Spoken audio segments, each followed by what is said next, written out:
देखिए, आज की क्लास में हम लोग को है ना लिक्विड के एक खास तरह के प्रॉपर्टी के बारे में डिस्कस करना है। लिक्विड का एक खास तरह का प्रॉपर्टी, लास्ट डे जब आप इलास्टिसिटी डिस्कस कर रहे थे तो basically it is the property of substance, जिसमें लिक्विड भी हो सकता था, सॉलिड भी हो सकता था, गैस भी हो सकता है। लेकिन आज जो आप प्रॉपर्टी देख रहे हैं, हेडिंग आपके पास है surface tension. This is the property of liquid. ये किसी लिक्विड का प्रॉपर्टी होता है। बेसिकली तुम देखना, अगर तुमको मान लो जैसे एक सोप का एक बबल बनाना है, बबल जो हम लोग फूंक मार के बबल बनाते हैं, तो तुम क्या करता है, पानी में ऐसे रिंग टाइप डाल के उसको फूंक मारता है तो बबल बन जाता है क्या? नो सर, नहीं। उसमें आप सोप या डिटर्जेंट मिक्स करते हैं, फिर आप देखिएगा कि उसके बाद उसको फूंक मारिएगा तो अच्छे से एक्सपेंड होता है और बबल का शेप ले लेता है। करेक्ट जा रहे हैं? ठीक है। आप अगर किसी पानी के एक बूंद को गिराइएगा, या पानी का बूंद अगर कहीं है तो जनरली उसका शेप आपको कैसा दिखाई देता है? क्यूब दिखाई देता है, क्यूबॉइडल दिखाई देता है, कोन दिखाई देता है, सिलेंडर दिखाई देता है, या स्फेयर? आप क्या मानेंगे? स्फेरिकल। Very good, spherical. मतलब नेचर में कुछ ना कुछ ऐसा है कि जब हम पानी को फ्रीली गिरने के लिए छोड़ते हैं या कहीं रख देते हैं, कोई लिक्विड का एक ड्रॉप बनाते हैं, वर्ड ड्रॉप जब आता है, ड्रॉप मतलब फ्री, तो आपके नजर में एक शेप भी आता है। वो शेप सिलिंड्रिकल नहीं होता, वो शेप कोनिकल नहीं होता, वो शेप कैसा होता है? स्फेरिकल। Is this clear? ठीक है। तो देखो, लिक्विड का एक ऐसा प्रॉपर्टी जो उसको इस तरह के नेचर की तरफ ड्राइव करता है, धकेलता, बोलता नहीं यही करना है, वो उसका नेचर है। उसको आप सरफेस टेंशन के नाम से जानते हैं। अब थोड़ा बेसिक समझिए कि सरफेस टेंशन का बेसिक है क्या ऐसा होता है कि एक खास तरह का काम वो लिक्विड करता है। लिक्विड हमेशा अपने फ्री सरफेस को मिनिमाइज करने का कोशिश करता है। फ्री सरफेस मतलब जो भी एटमॉस्फेयर के साथ सरफेस या फेस कांटेक्ट में है एटमॉस्फेयर के साथ, वो फ्री सरफेस है। जैसे अगर आप एक टब में पानी लिए हैं, मान लीजिए जैसे आपके पास हम छोटा छोटा एग्जांपल देते हैं। सपोज आप है ना एक टब है, उस टब के अंदर है ना पानी भर के रखे, तो जो आप पानी भर के रखे हैं, पानी का जो ऊपरी सतह है वो ऊपर एयर है, नीचे वाटर है। तो याद रखना ये उसका एक फ्री सरफेस है, फ्री सरफेस। अगर आप लिक्विड ड्रॉपलेट लिए हैं, लिक्विड ड्रॉपलेट का मतलब होता है अंदर में पानी या लिक्विड, अंदर में लिक्विड है भाई और बाहर एयर है, तो ये उसका फ्री सरफेस है, ये उसका फ्री सरफेस होता है। अच्छा, अगर मेरे पास सोप बबल होगा, सोप बबल के अंदर में भी एयर होता है, बाहर में भी एयर होता है। तो याद रखना इसमें दो फ्री सरफेस है, टू फ्री सरफेसेस, अंदर वाला भी फ्री सरफेस और बाहर वाला भी फ्री सरफेस। इसको फ्री सरफेस कहते हैं। लिक्विड को जब भी मौका मिलेगा ना, वो अपने फ्री सरफेस को कम से कम रखने का कोशिश करेगा, और इसी प्रॉपर्टी को आप सरफेस टेंशन कहते हैं। क्या बोल रहे हैं? लिक्विड का फ्री सरफेस एक खींचे हुए मेम्ब्रेन की तरह काम करता है। जैसे आप कोई रबर को, जैसे गुब्बारा को आप खींच के रखें, वो हमेशा कोशिश में लगा रहता है कि मिनिमम अपना एरिया कम करे। जब आप गुब्बारे को खींच के रखें, वो हमेशा चाहता है अपना एरिया कम करे। उसी तरह लिक्विड का फ्री सरफेस भी एक खींचे हुए मेम्ब्रेन की तरह काम करता है, जो हमेशा इसका प्रयास करता है कि उसका एरिया कम हो जाए। ठीक है, and that property is called surface tension. इसी प्रॉपर्टी को सरफेस टेंशन कहते हैं। Surface tension is the property of liquid due to which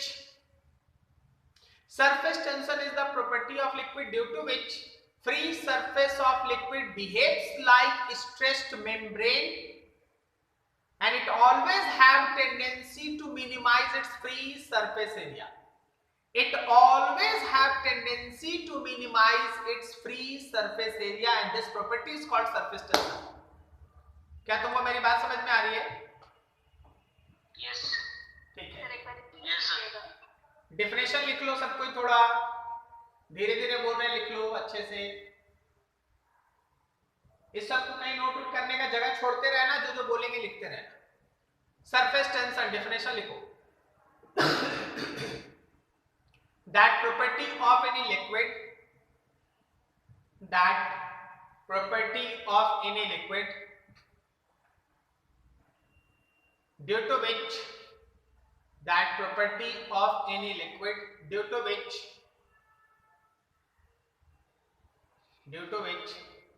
free surface of liquid, due to which free surface of liquid behaves like, free surface of liquid behaves like a stressed membrane, free surface of liquid behaves like a stressed membrane and it always have tendency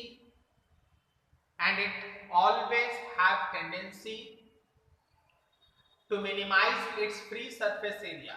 It always have tendency to minimize its free surface area, comma, is known as surface tension, comma, is known as surface. Can you please repeat from stressed membrane? Free surface of liquid behaves like a stressed membrane and it have always tendency to minimize its free surface area. It always have tendency to minimize its free surface area, comma, this property of liquid is called surface tension. This property of liquid is called surface tension.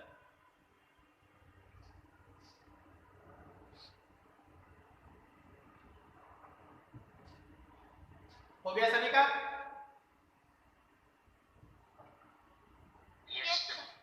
ठीक। अब देखिए जो हम आपके सामने बोले हैं उसका एक्सप्लेनेशन, मॉलिक्यूलर थ्योरी।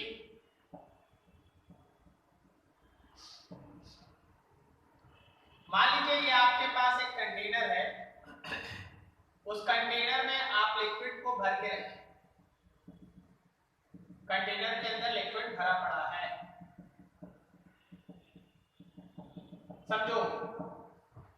आपको इस कंटेनर के लिक्विड के अंदर दो पॉइंट कंसीडर करना है, एक लिक्विड का मॉलिक्यूल चुनना है जो एकदम सरफेस पे हो और एक लिक्विड का मॉलिक्यूल अंदर चुनना है, बल्क फेज में चुनना है। दो लिक्विड का मॉलिक्यूल चुनना है, एक जो सरफेस पे है और दूसरा जो बल्क फेज पे है।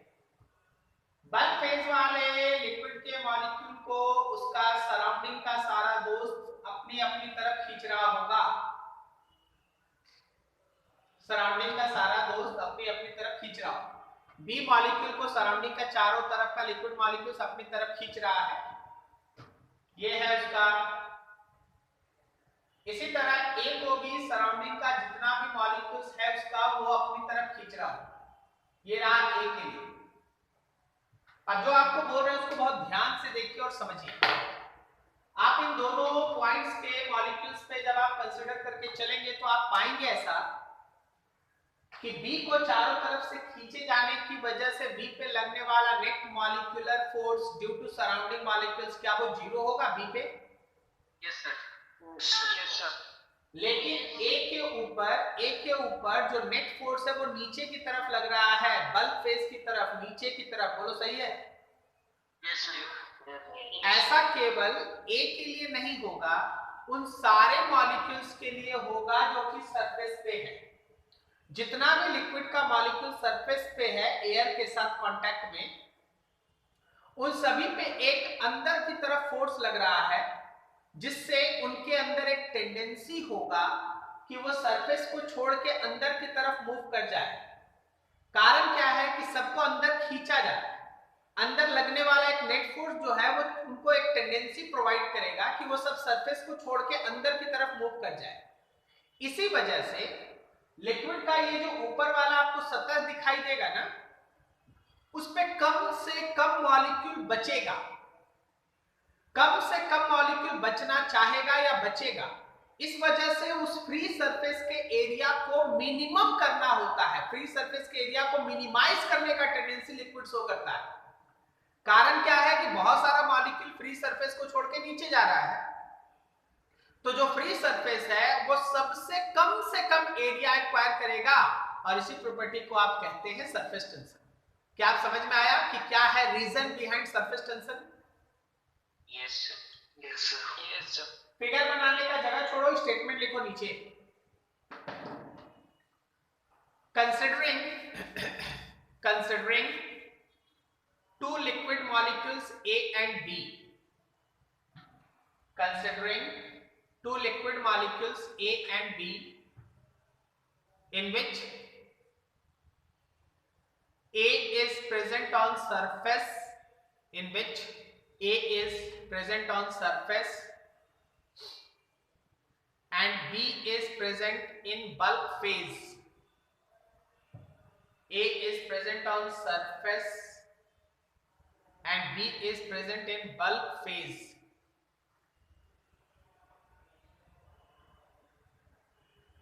Full stop. On Sir, हाँ बोलो। B is present in के बाद bulk phase, bulk phase. Full stop. आगे लिखो। On B, net molecular force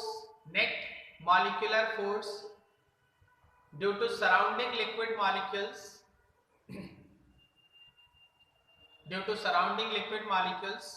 is zero. Due to surrounding liquid molecules is zero. But on A there is net force acting on liquid molecule. There is net force acting on liquid molecule towards bulk phase of liquid, Sir, please repeat after net force acting.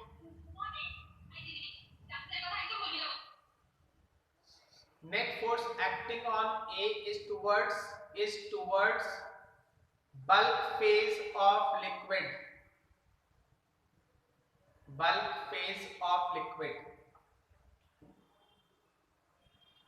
Full stop. Similarly, all liquid molecules which are present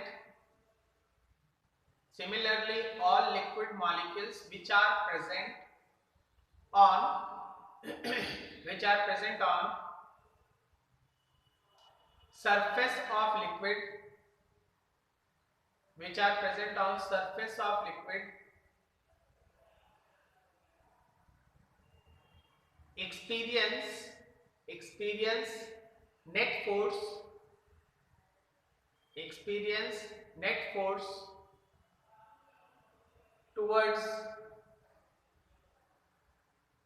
surface of liquid experience net force towards bulk phase of liquid.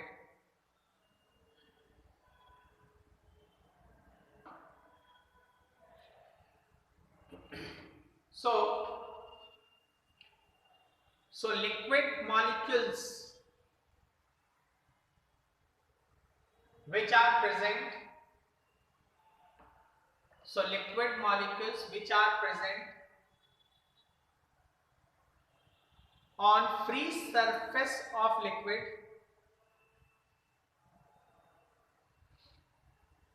liquid molecules which are present on free surface of liquid, have tendency have tendency to leave the surface, have tendency to leave the surface and moves towards bulk phase, and moves towards bulk phase of liquid, moves towards bulk phase of liquid.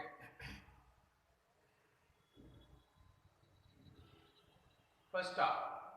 So free surface of liquid, so free surface of liquid behaves like a stressed membrane, free surface of liquid behaves like a stressed membrane having tendency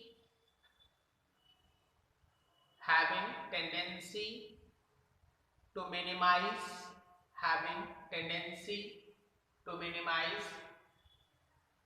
its free surface area, having tendency to minimize its free surface area.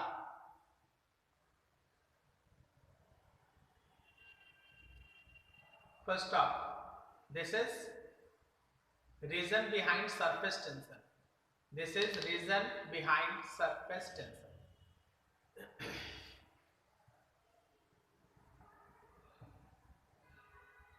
This is reason behind surface tension.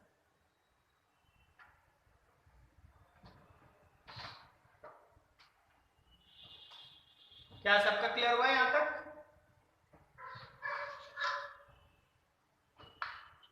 Yes sir. Yes, sir. तो भाई ये है आपके surface tension के पीछे का कारण। Straight membrane के तरह क्यों काम करता है वो समझा दीजिए सर एक बार। कौन है ये? इतना देर तक कहां था?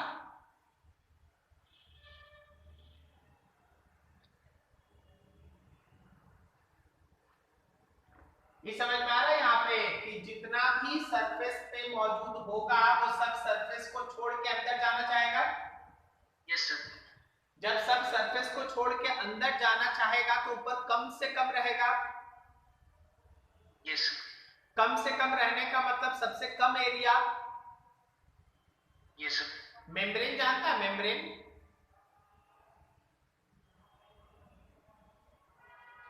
बोलो। अरे हाँ ना बोलेगा, हाँ या ना? No sir. हाँ ऐसे बोलो नो। रबर जानता है? बैलून देखा? बैलून? Yes sir. बैलून को खींच के रखेगा तो वो अपना एरिया कम करना चाहेगा। Yes sir.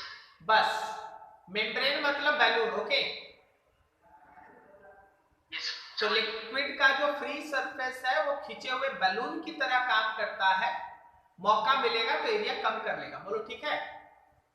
यस। आइए आगे हमारे पास force of surface tension. Force of surface tension. Surface tension की वजह से फोर्स कितना होता है? हमेशा ध्यान रखिए, हमेशा ध्यान रखिए कि जो हमारा फोर्स होता है ना वो हमेशा होता है surface tension of liquid. Surface tension of liquid, ये लिक्विड का प्रॉपर्टी है भाई। जैसे हर एक लिक्विड का अपना डेंसिटी होता है, हर एक लिक्विड का अपना एक स्पेसिफिक ग्रेविटी होता है, स्पेसिफिक हीट कैपेसिटी होता है, रिफ्रैक्टिव इंडेक्स होता है, एंड सो ऑन। उसी तरह हर एक लिक्विड का अपना सरफेस टेंशन होता है।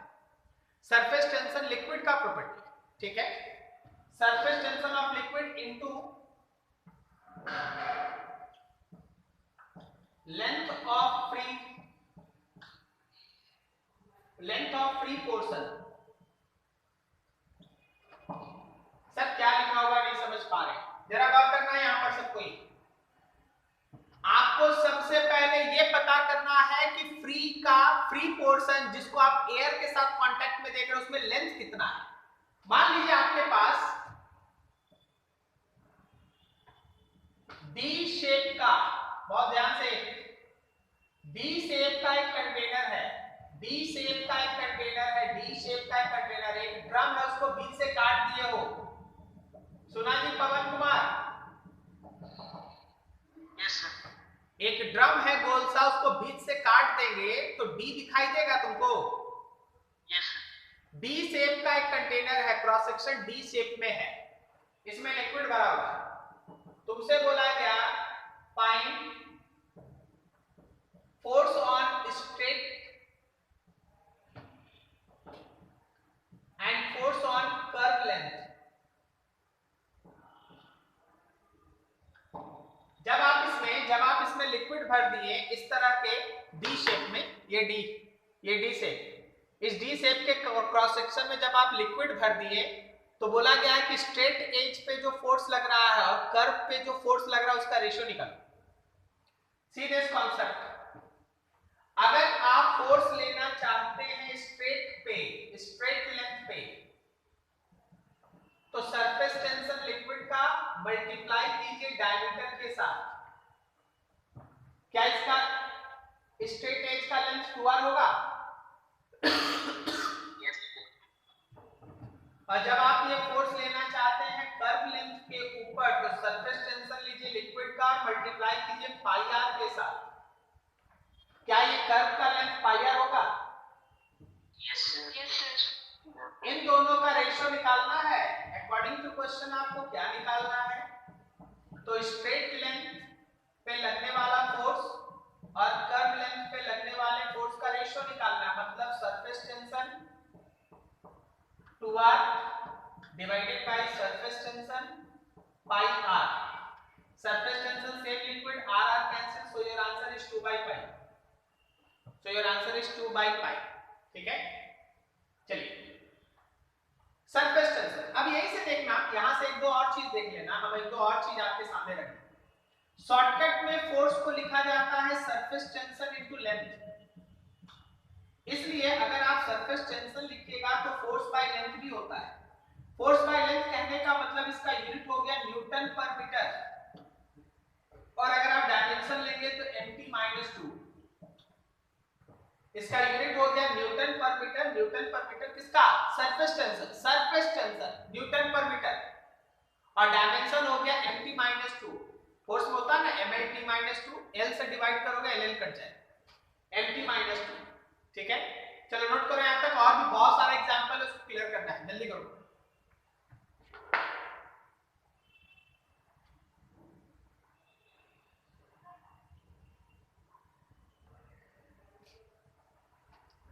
हम लोग सभी को अभी force, free surface, free length, जिस पे सरफेस टेंशन काम करेगा, इस पे थोड़ा थोड़ा काम है। ये आपके लिए सेकंड एग्जाम है। मान लीजिए हम लोग के पास 3 डायमेंशनल फिगर समझो,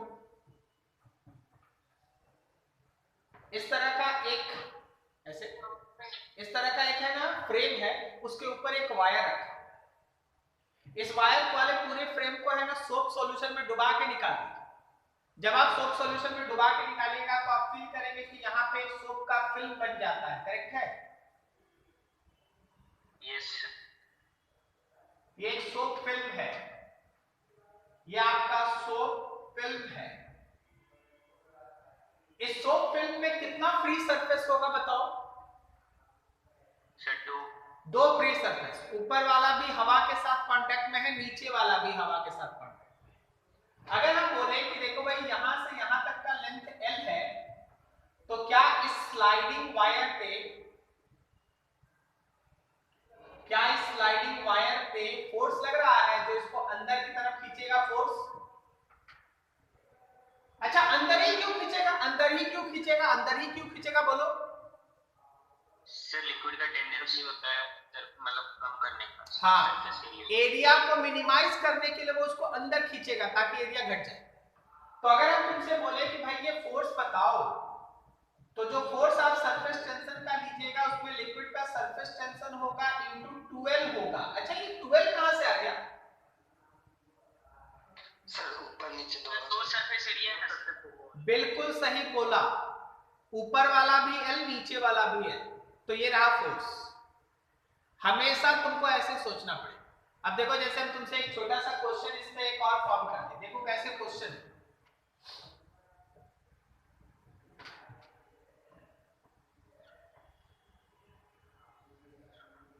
बोला गया ऐसा कि देखिए यहां पे एक सोप फिल्म डेवलप है,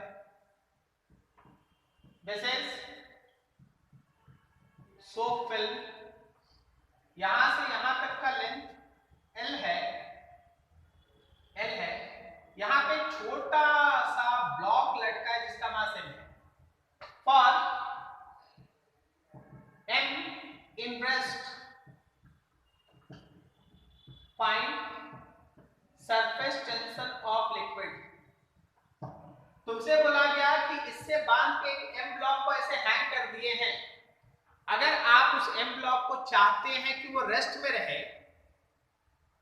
तो लिक्विड का सरफेस टेंशन बताइए, बोलिए कैसे बनाइएगा आप?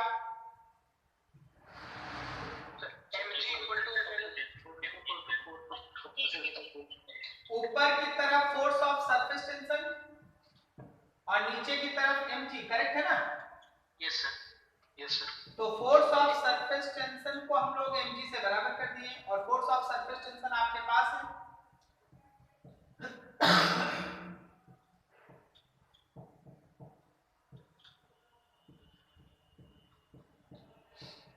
mg/2l, इतना सरफेस टेंशन चाहिए, ठीक है। थोड़ा और आगे अगला एग्जांपल आपके प्रैक्टिकल एक्सपीरियंस पे बेस्ट है। ये एक टेबल है, जो एक्सपीरियंस आप लाइफ में किए होंगे उसके बेसिस पे आंसर दीजिए। ये एक टेबल है, इस टेबल के ऊपर मान लो जैसे कोई एक ग्लास का छोटा सा पीस है जो रेक्टेंगुलर फॉर्म में है, यहां पे रख दिया गया है। अभी हम बोलेंगे कि देखो भाई इस ग्लास पीस को पकड़ के ऊपर उठा लो, टेबल से ऊपर उठा लो, जैसे मोबाइल कहीं रख दिए, मोबाइल को उठाना है, तो मोबाइल को उठाना है तो अभी आपका फोर्स जो होगा वो मोबाइल के mg के बराबर होगा, करेक्ट है? उठ जाएगा, कोई दिक्कत नहीं।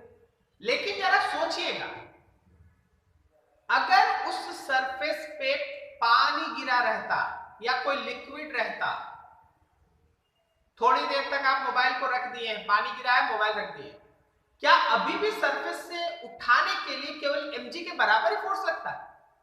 नहीं सर, उससे ज्यादा या कम? ज्यादा। अगर मान लो जैसे यहां पे पानी है और इसका लेंथ L है, इसका ब्रेथ मान लो B है, तो आपको पता है ये फोर्स जो है वो mg से बड़ा होगा। अब कितना होगा सर? तो देख होता क्या, अब जब आप उसको ऊपर खींचने का कोशिश करते हैं तो आपको सरफेस टेंशन का भी फोर्स का सामना करना पड़ता है, तो आपका जो फोर्स है वो mg से बड़ा है।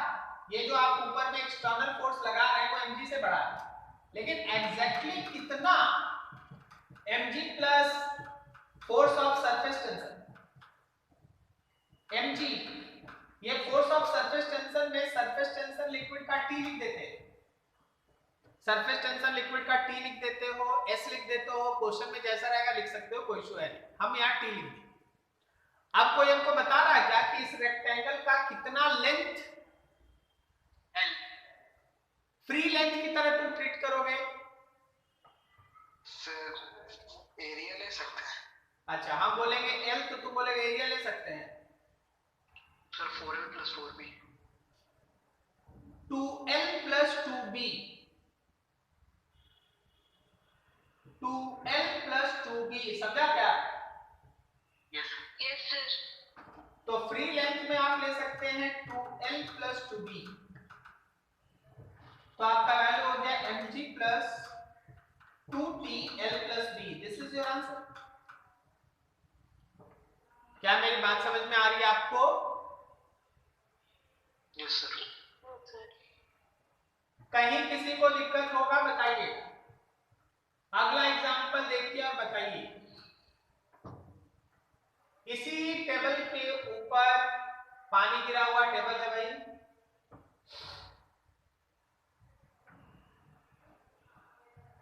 आप एक पेन को इसके ऊपर रख दिए, पेन है ये जिसका लेंथ है L, पेन को रख दिए, पेन को ऐसे रख दिए। अब इस पेन को उठाना है,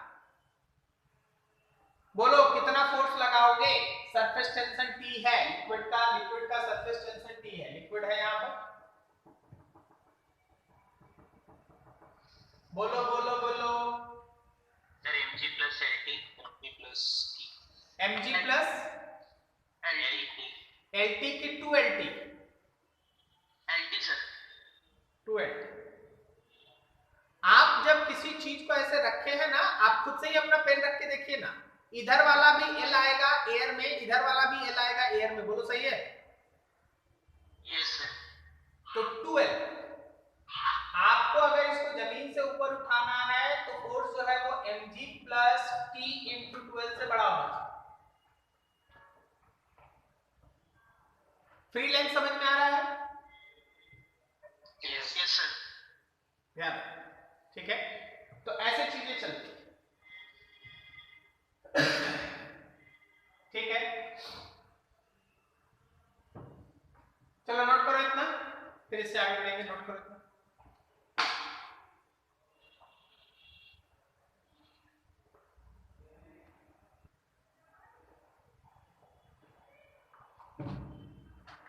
आज की क्लास में हम लोग है ना बहुत बेसिक टर्म से एक स्टार्ट करना चाहेंगे, नाम है मेनिस्कस, लिक्विड का मेनिस्कस। लिक्विड के फ्री सरफेस को अगर आप छोड़ देंगे ना तो वो कोई ना कोई शेप एक्वायर कर लेता है।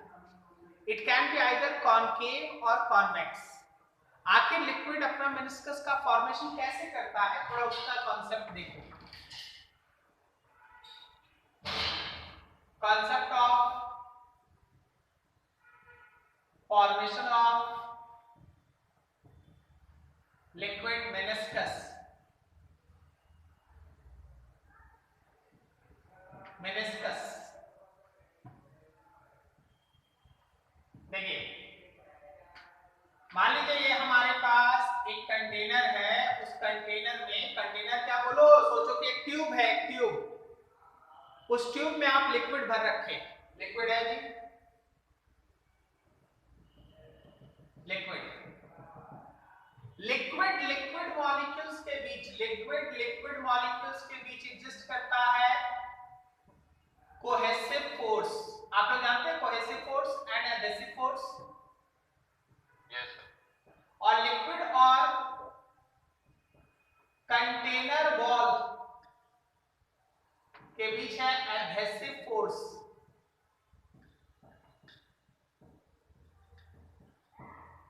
सेम टाइप ऑफ मॉलिक्यूल्स के बीच का जो फोर्स होता है उसको आप कोहेसिव कहते हैं, और डिफरेंट काइंड ऑफ मॉलिक्यूल्स के बीच का जो फोर्स लगता है उसको आप एडहेसिव कहते हैं। तो लिक्विड मॉलिक्यूल के बीच का फोर्स कोहेसिव, और लिक्विड और कंटेनर का वॉल उसको आप कहते हैं एडहेसिव। अभी हम आपको और अच्छा सा एग्जांपल बताते हैं। कभी कोहेसिव फोर्सेस बड़ा होता है, कभी एडहेसिव फोर्स बड़ा होता है। अगर कोहेसिव फोर्स बड़ा होगा तो उसका आपको अलग रिजल्ट दिखेगा, और अगर एडहेसिव फोर्स बड़ा होगा तो उसका आपको अलग रिजल्ट दिखेगा। जैसे देखिए, समझिएगा, थोड़ा प्रैक्टिकल बात कर रहे हैं ना। मान लीजिए नीचे का फ्लोर है, आपके घर का फ्लोर है, उस पे पानी गिर गया, तो पानी को साफ करोगे तो फ्लोर गीला रहेगा या सूख जाएगा? फ्लोर भी सूख जाएगा कि पानी हटेगा और फ्लोर गीला रहेगा? फ्लोर गीला रहेगा। इसका मतलब यह है कि पानी जब फ्लोर के साथ कांटेक्ट में आया तो पानी का मॉलिक्यूल और फ्लोर के मॉलिक्यूल के बीच का जो फोर्स था, एडहेसिव फोर्स, वो स्ट्रांग था। आप जब पानी को वहां से हटा रहे थे तो पानी मॉलिक्यूल के बीच का जो कोहेसिव फोर्स था वो स्ट्रांग नहीं था। पानी और फ्लोर के बीच का फोर्स स्ट्रांग था, तो फ्लोर के साथ पानी पकड़ा हुआ रह गया और फ्लोर वेट हो गया, भीग गया। Is this clear? Yes sir. अब आगे सुनो। अगर आपके पास देखिएगा बहुत सारा वही सरफेस है, उसी सरफेस पे आप क्या करें ना, थोड़ा मोम जो है उसको रब कर दें। अब पानी जब गिरेगा उस सरफेस पे तो क्या बोलते हो, फ्लोर को वेट कर पाएगा? No sir. नहीं कर पाएगा। इस बार क्या हुआ कि नीचे वैक्स लग जाने से, फ्लोर पे पानी वैक्स लग जाने से, वैक्स और पानी के बीच का जो एडेसिव फोर्स था वो वीक है कंपैरिजन टू पानी पानी के बीच का कोहेसिव फोर्स। इसलिए इस बार हमारा लिक्विड मॉलिक्यूल उस फ्लोर के साथ चिपकता नहीं है, उसको वेट नहीं करता है। इसी तरह देखिएगा बहुत सारा पत्ती होता है, वो पेड़ गुड़ का पत्ती जिस पे पानी गिरता है तो लुढ़क के नीचे चला जाता है। हाँ सही है। तो ये सब आपको एग्जांपल देता है। इवन अगर आप हाथ में तेल भी अच्छे से लगा ले, मान लीजिए आप है ना तेल लगा लिए हैं और उसके बाद आप पानी में डालिएगा तो आप देखिएगा कि पानी का मॉलिक्यूल उसमें उतना ज्यादा नहीं स्टिक करता जितना कि खाली हाथ के अंदर करता है। करेक्ट है ना? तो ये कोहेसिव और एडेसिव फोर्सेस का एक छोटा सा एग्जांपल है। अब आइए हमारे पास काम, मान लीजिए देखिए होता क्या, ये कंटेनर का या उसका वॉल, यहां पे लिक्विड मॉलिक्यूल्स का फोर्स ये रहा कोहेसिव, लिक्विड मॉलिक्यूल और कंटेनर का वॉल ये रहा एडेसिव। सपोज कुछ एंगल बना हुआ है, ये एंगल है फाई, तो FC का इधर वाला कंपोनेंट हो गया FC का cos फाई और नीचे एक कंपोनेंट हो गया FC का sin फाई। अब देखो होगा क्या, हो सकता है एक FA is greater than FC cos phi. मान लो हमारा एडेसिव फोर्स जो है वो कोहेसिव फोर्स से स्ट्रांग है, एडेसिव फोर्स स्ट्रांग है, कोहेसिव फोर्स वीक है। तो वैसे केस में आपको यहां दिखेगा कि इस मॉलिक्यूल के लिए एक तो लेफ्ट की तरफ फोर्स बचा है FA minus FC cos phi और एक फोर्स नीचे की तरफ बचा है FC का sin फाई। तो क्या इन दोनों को पकड़िएगा तो नेट फोर्स जो हमारे इस मॉलिक्यूल पे लगेगा वो नेट फोर्स इस डायरेक्शन में होगा F नेट। बोलो इस डायरेक्शन में फोर्स लगेगा, बोलो सही है? यस ठीक, वेट करना, अभी हमको बताना है कुछ, अभी हम अधूरा में, अभी हम आधे में आगे। दूसरा केस ये हो सकता है कि एडेसिव फोर्स से cohesive force into cos phi बड़ा है, मतलब एडेसिव फोर्स वीक है, कोहेसिव फोर्स स्ट्रांग।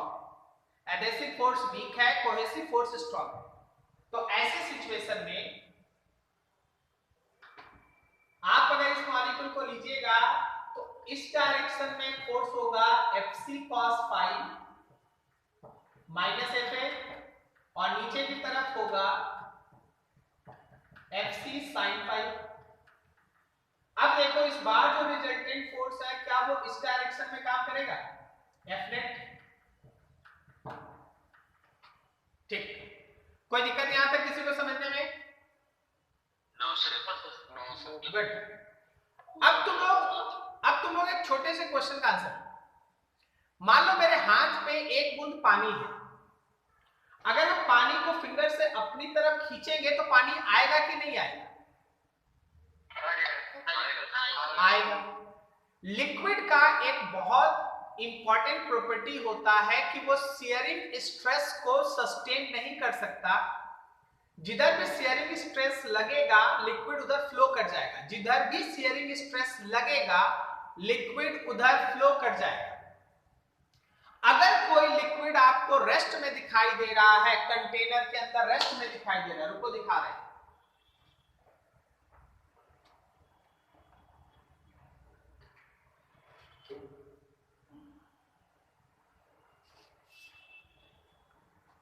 ये देखो इस बॉटल के अंदर तुमको लिक्विड रेस्ट में दिखाई दे रहा है। तो हमेशा ध्यान रखना कि लिक्विड रेस्ट में तभी हो सकता है जब उसके ऊपर लगने वाला नेट फोर्स किसी भी तरह का सरफेस के रिस्पेक्ट में शेयरिंग स्ट्रेस प्रोड्यूस ना करे।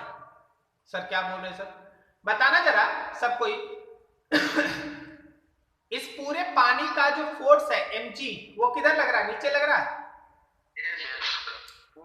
तो ऊपर वाला फेस इसके परपेंडिकुलर हो गया, परपेंडिकुलर। तुम इसको टेढ़ा कर दो, तुम टेढ़ा कर दो, टेढ़ा कर दो, टेढ़ा कर दो, तुम गौर से देखो, क्या उसका फ्री सरफेस अपने आप को एडजस्ट करके हमेशा mg के परपेंडिकुलर करने का कोशिश कर रहा है? लिक्विड का फ्री सरफेस, कोई भी लिक्विड जो रेस्ट में है उसका फ्री सरफेस हमेशा नेट फोर्स के परपेंडिकुलर होता है। If any liquid is in rest, free surface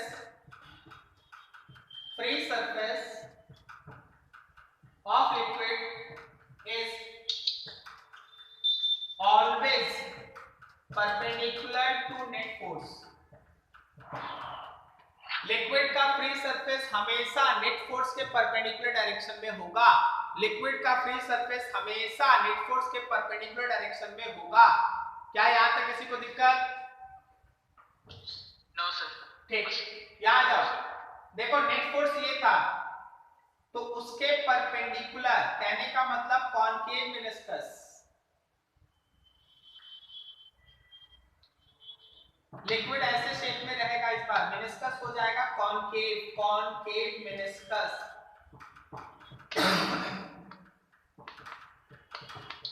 concave meniscus. और अगर ये है तो इसके परपेंडिकुलर, कहने का मतलब convex meniscus, convex meniscus, convex meniscus. तो कोई भी ऐसा लिक्विड जिसमें एडहेसिव फोर्स स्ट्रांग है, कोहेसिव फोर्स से, याद रखना वो कॉनकेव मेनिस्कस बनाता है। और अगर कोहेसिव फोर्स स्ट्रांग है, एडहेसिव फोर्स है, तो याद रखना कॉन्वेक्स मेनिस्कस बनाता है। हम आपको हर किसी का एक एग्जांपल देते हैं, थोड़ा समझिएगा ध्यान से। If cohesive force is strong, याद रखना कॉन्वेक्स मेनिस्कस, कॉन्वेक्स मेनिस्कस बनता है। बेस्ट एग्जांपल है मर्क्यूरी, मर्क्यूरी, ठीक है, बेस्ट एग्जांपल। और अगर एडहेसिव फोर्स स्ट्रांग है, एडहेसिव फोर्स अगर स्ट्रॉन्गर है, तो याद रखना कॉनकेव मेनिस्कस बनता है, कॉनकेव मेनिस्कस। बेस्ट एग्जांपल है जनरल वाटर,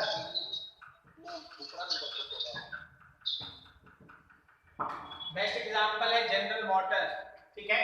अब यहां पे सुनिएगा, अगला एक टर्म होता है that is called contact angle, contact angle या एंगल ऑफ कांटेक्ट, ठीक है, कांटेक्ट एंगल या एंगल ऑफ कांटेक्ट। वो क्या होता है वो सुनिए। लिक्विड के मेनिस्कस के साथ जो कंटेनर का वॉल एंगल फॉर्म करता है, देखो अगर कुछ बोलना नहीं है ना तो अपना माइक ऑफ रखो, फालतू परेशान मत करो।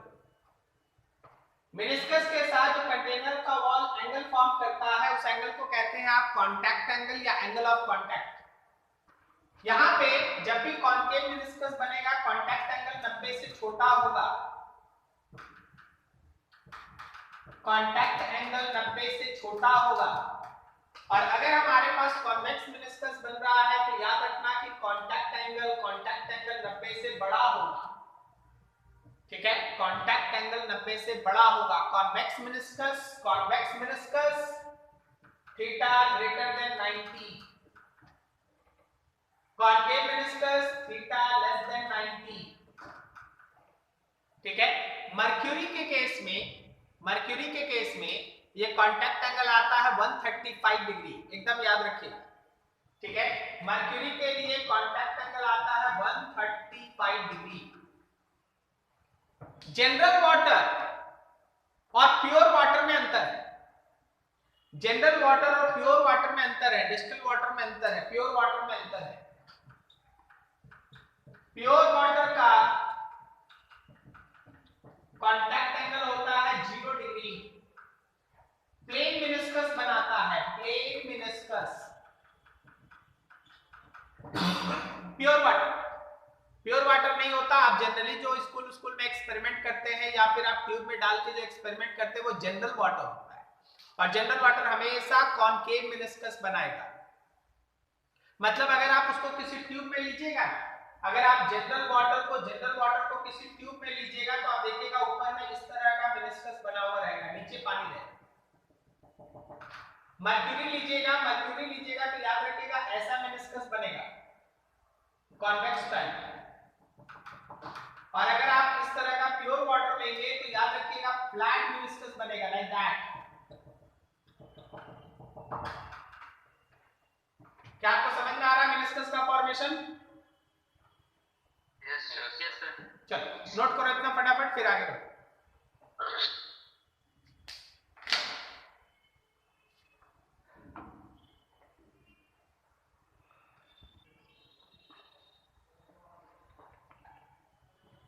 देख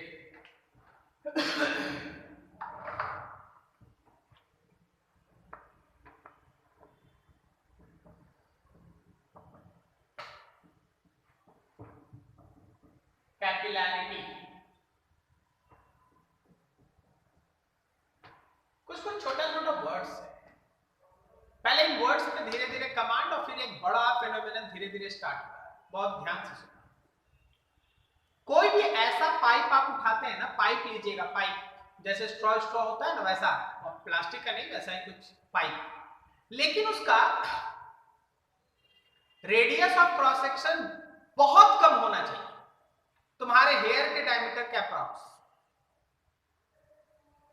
अगर आपके पास इतना पतला पाइप है जिसका radius of diameter, radius area of cross section वाला जो रेडियस है या डायमीटर है वो काफी कम होता है, तो उस पाइप को आप कहते हैं कैपिलरी। उस पाइप का ही नाम है कैपिलरी। अब अगर वैसा पाइप एकदम फाइन रेडियस वाला, एकदम पतला वाला रेडियस वाला, उसको अगर आप लिक्विड में डुबा दीजिएगा ना तो लिक्विड इसको पकड़ के ऊपर चढ़ने लगता है खुद ब खुद, ठीक है, अगेंस्ट ग्रेविटी। ग्रेविटी उसको नीचे खींचता है, लेकिन यहां पे क्या होता है, उसको अगेंस्ट ग्रेविटी ऊपर चढ़ने लगता है। This phenomenon is called capillarity. किसी भी कैपिलरी ट्यूब में, जब वर्ड कैपिलरी ट्यूब हो ना तो रेडियस काफी छोटा होगा, ये अपने से सोच लेना है। किसी भी कैपिलरी ट्यूब में अगर लिक्विड को मौका दिया जाए तो लिक्विड उस कैपिलरी ट्यूब में अगेंस्ट ग्रेविटी खुद ही राइज करता है या कभी कभी फॉल भी करता है। जैसे लिक्विड का ये लेवल है मान लो, तो कभी कभी लिक्विड इसमें राइज करता है, कहीं कहीं फॉल भी कर जाता है, यहां से नीचे चला जाता है। सच फेनोमेनन इज कॉल्ड कैपिलैरिटी या कैपिलरी एक्शन। इसको हम लोग कहते हैं कैपिलैरिटी या कैपिलरी एक्शन। तो क्या क्या बोला गया भाई? सबसे पहले एक fine radius of cross section वाला ट्यूब लीजिए, उसको कैपिलरी कहते हैं। अगर आप उसको लिक्विड में डिप कर दीजिएगा, डुबा दीजिएगा, तो लिक्विड अपने प्रॉपर्टी के हिसाब से कभी कभी कैपिलरी में राइज शो करेगा तो कभी फॉल शो करेगा। दैट फेनोमेनन ऑफ राइज और fall of liquid inside capillary is called capillarity और कैपिलरी एक्शन। क्या यहां तक किसी को दिक्कत समझने में? ठीक। अब इसी में हम लोगों को एक फॉर्मूला आज डिराइव करना है कि आखिर किसी कैपिलरी को डुबाएंगे तो लिक्विड कितने हाइट तक राइज करेगा, कितने हाइट तक राइज करेगा या कितना फॉल करेगा। आप राइज सोचिए, चलिए कितना लिक्विड राइज करेगा, कितने हाइट तक राइज करेगा, 5 सेंटीमीटर, 50 सेंटीमीटर, कितना राइज करेगा। इसको हम लोग कहते हैं एसेंट फॉर्मूला। तो आज हम लोग का मेन डिस्कशन एसेंट फॉर्मूला का डेरिवेशन होगा। टॉपिक दे लो, नीचे लिखो कुछ statement,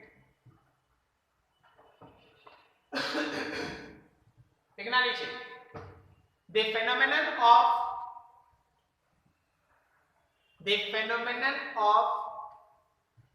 rise or fall of liquid,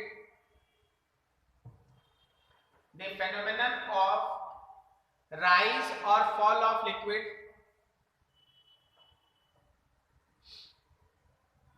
inside capillary, comma, is known as, inside capillary is known as capillarity और capillary action is known as capillarity और कैपिलरी एक्शन।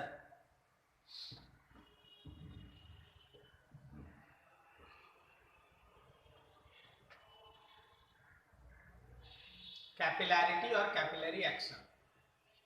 पैराग्राफ चेंज करके नीचे लिख देना, that tube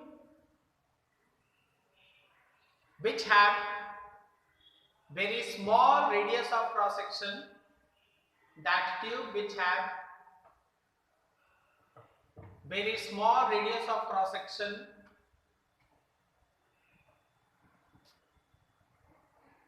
very small radius of cross section,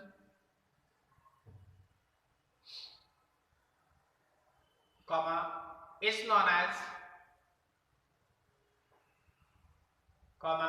known as capillary tube, is known as capillary tube।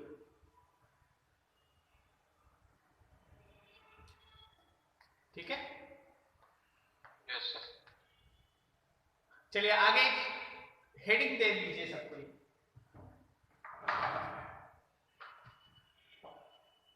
Derivation for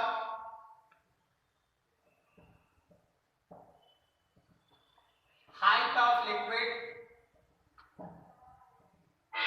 rise in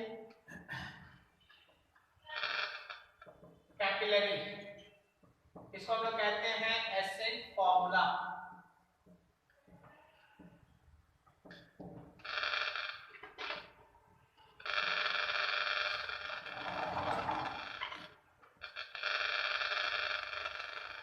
देखो जी किसका mic on है?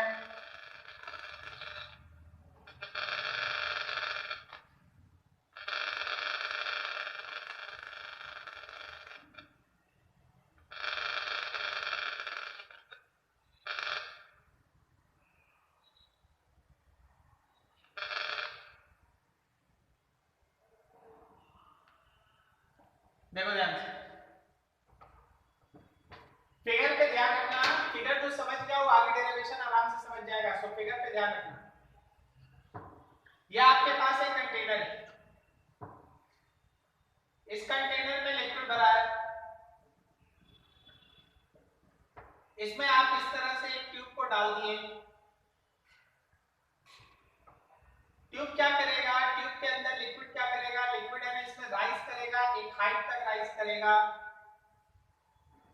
Liquid एक height तक राइज करेगा। ये रहा लिक्विड का हाइट राइज, ये रहा h हाइट तक लिक्विड राइज कर देगा, h हाइट तक। ठीक है, अब हम लोगों को यही पता करना है कि आखिर ये h है कितना, h कितना है। हम इस फिगर को, ये क्रॉस सेक्शन जो आपको दिखाई दे रहा है उसको थोड़ा बड़ा करके बनाते हैं। क्रॉस सेक्शनल व्यू, ध्यान से ये देखो,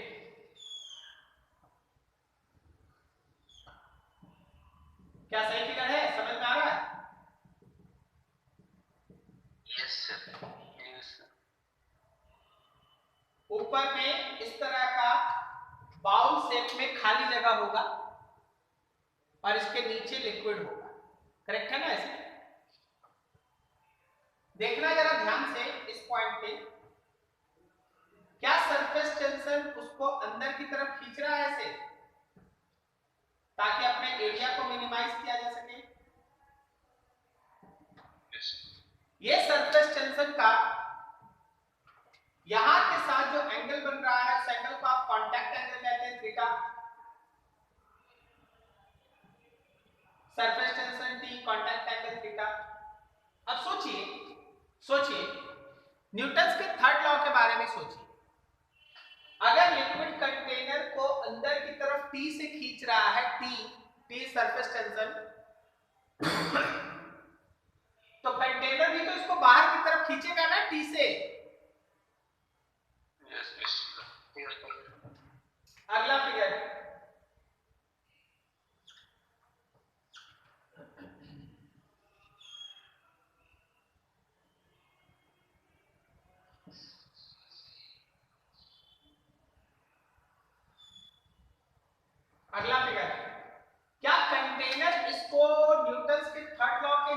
से टी से इधर और टी से इधर खींच रहा है। अभी हम लोग देख चुके थे ये एंगल थीटा था तो ये एंगल भी थीटा होगा, ये एंगल थीटा था तो ये एंगल भी थीटा होगा।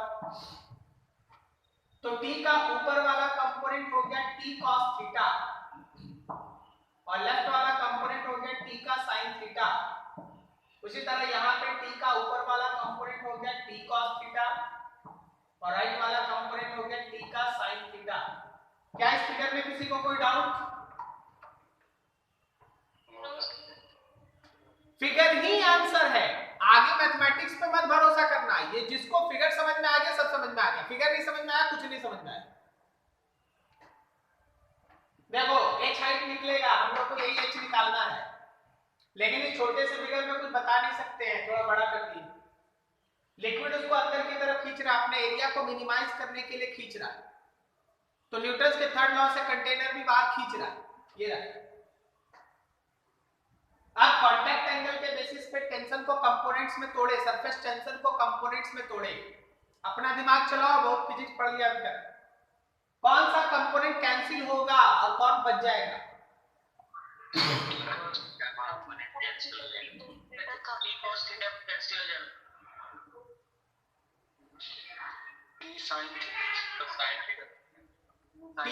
टी साइन थीटा कैंसिल हो जाएगा और टी कॉस थीटा बचेगा। सही है? Yes sir. एक और फिगर आप केवल उस क्रॉस सेक्शन को देखना।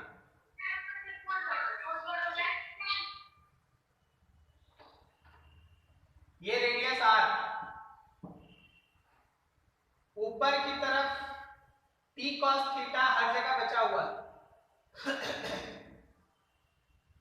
ऊपर की तरफ t cos थीटा हर जगह बचा हुआ है और हर जगह का t sin थीटा जो डायमेट्रिकली बाहर डायमेट्रिकली बाहर काम कर रहा था, वो सब t sin थीटा कैंसिल, केवल बचेगा t cos थीटा ऊपर। अब जरा गौर करना, हम लोग ऐसा पढ़े थे क्या थोड़ी देर पहले? Force is equals to surface tension into length, पढ़े थे? Yes sir. तो surface tension t cos theta है ऊपर की तरफ। क्या इस पूरे ऊपर वाले फ्री सरफेस का लेंथ 2 पाई r होगा? Yes sir. तो ऐसा कहा जा सकता है क्या कि इस मेनिस्कस में ऊपर की तरफ एक फोर्स लग रहा है and that is t cos theta into 2 pi r।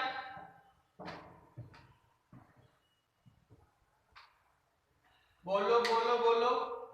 Yes sir. ठीक, अब आगे सुनिए, आ जाइए यहां पर, इस पहले फिगर में आ जाइए। लिक्विड को ये वाला फोर्स ऊपर खींचना स्टार्ट करता है और लिक्विड है इस ट्यूब में ऊपर राइज करता। लेकिन एक सर्टेन हाइट तक राइज करने के बाद लिक्विड रुक जाता है। ऐसा क्यों?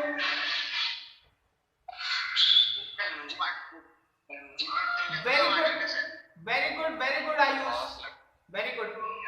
जब लिक्विड राइज करता है तो उसके उठने के साथ साथ उसका mg बढ़ते जा रहा है। एक सर्टेन हाइट पे रीच करने के बाद जितना ऊपर की तरफ का फोर्स था सरफेस टेंशन वाला, उतना ही mg भी हो जाता है लिक्विड का। मतलब ये वो जगह है जहां ऊपर की तरफ सरफेस टेंशन का फोर्स और जितना लिक्विड राइज कर चुका है उसका mg, ये दोनों बराबर हो जाता है। बोलो समझा? Yes sir. Yes sir. इसी इंस्टेंट के बाद लिक्विड फर्दर राइज नहीं करता, जितना चढ़ना था चढ़ चुका, अब यही रुका रहेगा, ना ऊपर जाएगा ना नीचे, यही रहेगा। यहीं से कैलकुलेशन स्टार्ट होता है। क्या फिगर में किसी को कोई डाउट? No sir. बस बढ़िया, No, sir. ठीक है। After h height rise,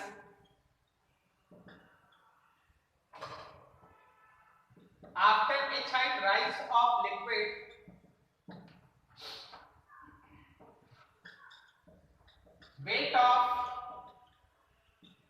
liquid rise is equals to force of surface tension। मतलब जो लिक्विड ऊपर चढ़ा है mg जो राइज किया है और जो सरफेस टेंशन वाला फोर्स है वो दोनों बराबर है। ये अब राइज ऑफ लिक्विड कितना है तो क्या लिखते हैं volume into density into g, volume rise into density into g, और यहां लिखते हैं t cos theta into 2 pi r। बोलो सही है? Yes sir. ठीक। Yes sir. अब थोड़ा सा कोई दिमाग खुला रखिएगा भाई, हाइट को पता करना है, वॉल्यूम राइज को पता करना है। वॉल्यूम राइज में जरा गौर करना, सब कोई तैयार रहना।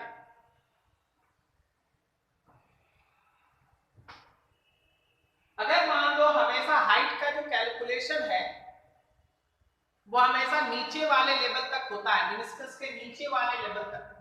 हम कैसे दिखाएं? एक नया फिगर ही बना, एक नया फिगर बना लेते हैं। यहां देखो, मान लो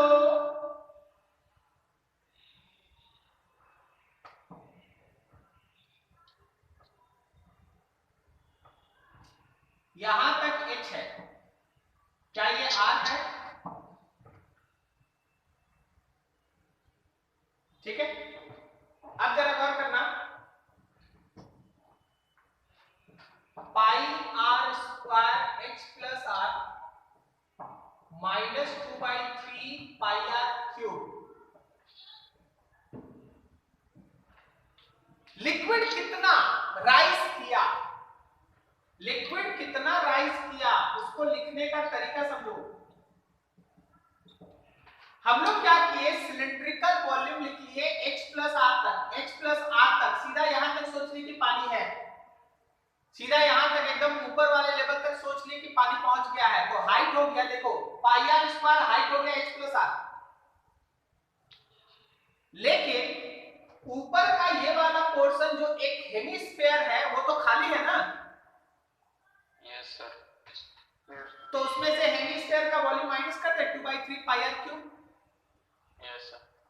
फिर से सब कोई हम लोग ये मान के चले हैं कि h प्लस r तक यहां तक पानी भरा हुआ है, एकदम यहां तक पानी भरा हुआ है।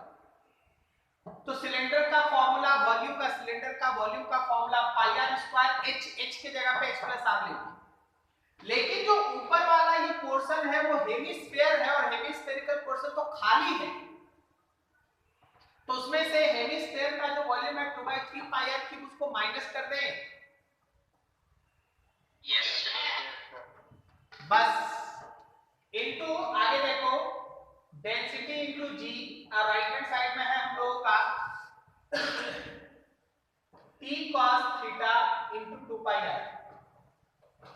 चलो जी, पाई r स्क्वायर कॉमन ले लो, पाई r स्क्वायर कॉमन ले लिए, यहां हो गया h plus r minus 2r/3, साथ में rho g is equals to t cos theta and 2 pi r। ये पाई से ये पाई कैंसिल, r से ये square cancel, so small r h r में से इसको माइनस करा तो r/3 आया into rho g is equals to 2t cos theta. So h plus r/3, r rho और g को उधर दे दो, 2t cos theta divided by r rho g। अब h लिखना है तो लिखोगे तुम 2t cos theta by r rho g minus r/3। अब देखो कैपिलरी वर्ड का मतलब ही होता है ऐसा ट्यूब जिसका रेडियस काफी छोटा हो। कैपिलरी वर्ड का मतलब ही होता है ऐसा ट्यूब जिसका रेडियस काफी छोटा हो। तो since r is very small, इसलिए r/3 is neglected, उसको आप नेग्लेक्ट कर दो। जब नेग्लेक्ट करोगे तो h का फॉर्मूला हो गया 2t cos theta by r rho g. This is the required formula. Height of liquid, पूरा सुनना ध्यान से. Height of liquid rise in capillary.